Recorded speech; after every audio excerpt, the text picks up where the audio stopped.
Thank you, Mr. Speaker. Mr. Speaker, today I rise to update this House and the listening public on essential but difficult decisions that have been made to advance the government's commitment to reforming the Bermuda public education system. Mr. Speaker, as you and members of the listening public are aware, the government's education reform mandate involves restructuring the Bermuda public school system by phasing out middle schools, introducing signature schools at the senior level, and the creation of parish primary schools, with one primary school in each parish and two in Pembroke.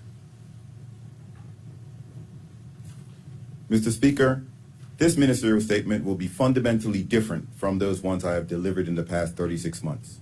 Previous statements have afforded us the opportunity to celebrate milestones and achievements as we progress our education reform agenda.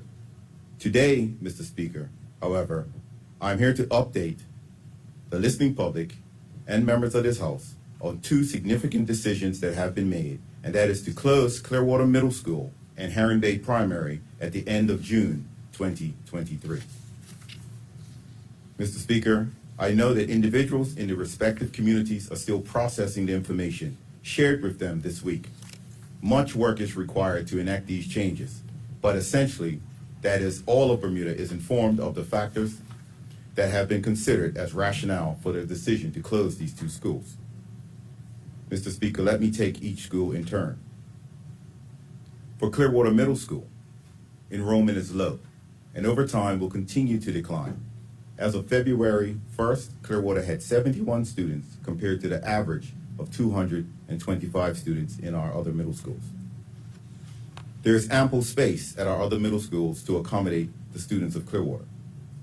And as Clearwater has been earmarked as the site of a signature school, it is more practical to address the infrastructure issues with an empty school. For Heron Bay Primary, again, enrollment is low, and as of February 1, Heron Bay had a total of 59 students enrolled. There's ample space to accommodate students in other primary schools. We are currently considering options of expanding our alternative programs to include girls, and currently Heron Bay campus already houses only one alternative education program. Mr. Speaker, this decision will be difficult for many, and we know that there will be questions and concerns. This week, I and others from the Ministry and Department of Education met with key stakeholders. We want to ensure that they are informed of these decisions, the plans for enacting them, and the supporting structures that will be put in place to ensure the transition is as smooth as possible.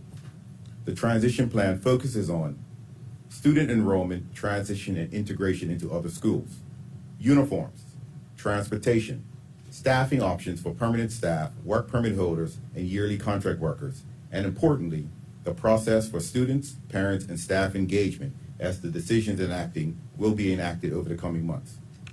Mr. Speaker, we recognize and apologize in advance for the inconvenience caused by our teachers, students, and families by this announcement.